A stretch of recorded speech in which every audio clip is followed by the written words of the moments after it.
ಚಿಕ್ಕಬಳ್ಳಾಪುರ ನಗರ ಪ್ರದೇಶದಲ್ಲಿ ದಿನೇ ದಿನೇ ವಾಹನ ದಟ್ಟಣೆ ಹೆಚ್ಚಾಗುತ್ತಿದೆ.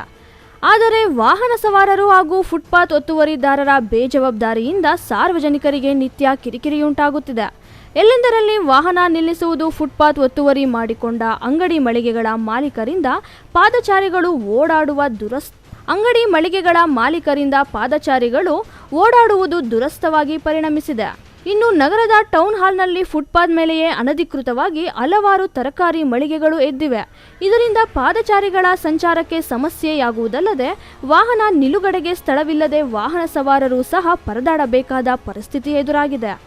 ಇದನ್ನು ಮನಗಂಡ ಚಿಕ್ಕಬಳ್ಳಾಪುರ ಸಂಚಾರ ಠಾಣೆಯ ಅಧಿಕಾರಿ ಮತ್ತು ಸಿಬ್ಬಂದಿಗಳು ನಗರದ ಬಿಬಿ ರಸ್ತೆ, ಬಜಾರ್ ರಸ್ತೆ, ಟೌನ್ ಹಾಲ್ ಸರ್ಕಲ್, ಗಂಗಮ್ಮನ ಗುಡಿ ರಸ್ತೆ ಮತ್ತು ಜೂನಿಯರ್ ಕಾಲೇಜಿನ ರಸ್ತೆಯಲ್ಲಿ ಫುಟ್ ಪೆಟ್ರೋಲಿಂಗ್ ಹಮ್ಮಿಕೊಂಡಿದ್ದರು. ಪಾದಚಾರಿ ರಸ್ತೆಯಲ್ಲಿ ಅನಧಿಕೃತವಾಗಿ ಇಡಲಾಗಿದ್ದ ರಸ್ತೆ ಬದಿ ಅಂಗಡಿಗಳನ್ನು ತೆರವುಗೊಳಿಸಿದ್ದು, ನೋ ಪಾರ್ಕಿಂಗ್ ಸ್ಥಳದಲ್ಲಿ ನಿಲುಗಡೆ ಮಾಡಿದ್ದ ವಾಹನಗಳನ್ನು ತೆರವುಗೊಳಿಸಿ ರಸ್ತೆ ಸೂಚನಾ ಫಲಕಗಳ ಬಗ್ಗೆ ಸಾರ್ವಜನಿಕರಿಗೆ ಅರಿವು ಮೂಡಿಸಿದ್ದಾರೆ. ಇವತ್ತು ನಾವು ಶಿಡ್ಲಘಟ್ಟ ಸರ್ಕಲಿಂದ ಬಿಬಿ ರೋಡು, ಜೂನಿಯರ್ ಕಾಲೇಜು ಮತ್ತು Bazaar road, town hall circle ಮತ್ತು ಗಂಗಮ್ಮ ರಸ್ತೆ ಹತ್ರ ಏನು ಫುಟ್ಪಾತ್ಗಳನ್ನ ಇವತ್ತು ತೆರವುಗೊಳಿಸುವಂಥ ಫುಟ್ಪಾತಲ್ಲಿ ಚಿಕ್ಕ ಪುಟ್ಟ ಅಂಗಡಿಗಳನ್ನೆಲ್ಲ ಹಾಕೊಂಡಿದ್ರು. ಇದರಿಂದ ಸಾರ್ವಜನಿಕರಿಗೆ ತುಂಬ ಸಮಸ್ಯೆ ಆಗ್ತಾಯಿತ್ತು. ಓಡಾಡೋರಿಗೆ ಆಯಿತು, ವೆಹಿಕಲ್ ಪಾರ್ಕಿಂಗ್ ಇರೋದ್ರಿಂದ ಮತ್ತು ರಸ್ತೆಗಳು ಸ್ವಲ್ಪ ಚಿಕ್ಕಿರೋದ್ರಿಂದ ಸಮಸ್ಯೆ ಆಗ್ತಿರೋದ್ರಿಂದ ಸ್ವಲ್ಪ ಎಲ್ಲ ಸಾರ್ವಜನಿಕರಿಗೆ ನಾವು ಅವೇರ್ನೆಸ್ ಕೊಟ್ಟು ರೋಡಲ್ಲಿ ಏನು ಅಂಗಡಿಗಳನ್ನ ಹಾಕೊಂಡಿದ್ರು ಅವನ್ನ ಸ್ವಲ್ಪ ಅವ್ರಿಗೆ ರಿಕ್ವೆಸ್ಟ್ ಮಾಡಿ ತೆರವುಗೊಳಿಸಿ, ಇನ್ಮೇಲೆ ದಯವಿಟ್ಟು ಪಬ್ಲಿಕ್ಕಿಗೆ ತೊಂದರೆ ಆಗಿರೋ ಥರ ನೀವು ನೋಡಿಕೊಂಡು ಅಂಗಡಿ ಹಾಕೋಬೇಕು ಅಂತ ನಾವು ರಿಕ್ವೆಸ್ಟ್ ಮಾಡ್ಕೊಂಡಿದ್ದೀವಿ. ಸಾರ್ವಜನಿಕರಲ್ಲಿ ನಾವು ಈ ಮೂಲಕ ಕೇಳ್ಕೊಳ್ಳೋದ್ರಿಂದ ದಯವಿಟ್ಟು ತಾವು ಸಾರ್ವಜನಿಕರಿಗೆ ತೊಂದರೆ ಆಗದೇ ಇರೋ ರೀತಿ ತಮ್ಮ ವ್ಯಾಪಾರಗಳನ್ನ ಮಾಡ್ಕೋಬೇಕು. ಅದರಲ್ಲಿ ಪೀಕ್ ಅವರ್ಸ್ ಬೆಳಗ್ಗೆ 8:30 ಏನೋ 12:30 ಇರ್ಬೋದು, ಮತ್ತು ಸಂಜೆ ಟೈಮಲ್ಲಿ ವೆಹಿಕಲ್ ಮೂವ್ಮೆಂಟ್ ಜಾಸ್ತಿ ಆಗೋದ್ರಿಂದ ನೀವು ರಸ್ತೆಯಲ್ಲಿ ಕೆಲವರು ಫುಲ್ ರಸ್ತೆ ಒಳಗಡೆ ಅಂಗಡಿಗಳನ್ನ ಹಾಕೊಂಡಿದ್ದೀರಾ.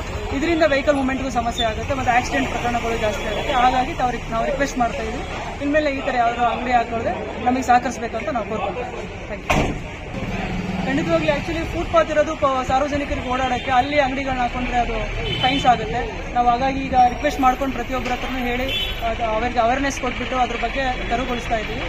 ಮುಂದಿನ ದಿನಗಳಲ್ಲಿ ಸಹ ಇನ್ನು ಯಾರಾದರೂ ಪಬ್ಲಿಕ್ಕಿಗೆ ಸಮಸ್ಯೆ ಆಗೋ ರೀತಿ ಅಂಗಡಿಗಳನ್ನ ಹಾಕೊಂಡು ಸಾರ್ವಜನಿಕರಿಗೆ ತೊಂದರೆ ಆಗುತ್ತೆ, ಅದು ಫೈನ್ ಆಗ್ತದೆ. ಒಟ್ನಲ್ಲಿ ನಗರ ಬೆಳೆದಂತೆ ವಾಹನ ದಟ್ಟಣೆಯೂ ಸಹ ಹೆಚ್ಚಾಗುತ್ತಿದೆ.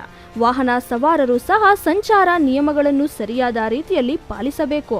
ಕೆಲವೆಡೆ ದಂಡದ ಮೂಲಕ ಬಿಸಿ ಮುಟ್ಟಿಸಲು ಮುಂದಾದರೆ ಪೊಲೀಸರ ಮೇಲೆಯೇ ಗೂಂಡಾವರ್ತನೆ ತೋರುವ ಪ್ರಕರಣಗಳು ಸಹ ಕಂಡುಬರುತ್ತಿದ್ದು, ಕೆಲವರು ಪ್ರಜ್ಞಾವಂತ ಮುಸುಕಿನಲ್ಲಿ ಅವಿವೇಕಿಗಳಾಗಿದ್ದಾರೆ. Lakshminarayan, MMTV news bureau, Chikkaballapur.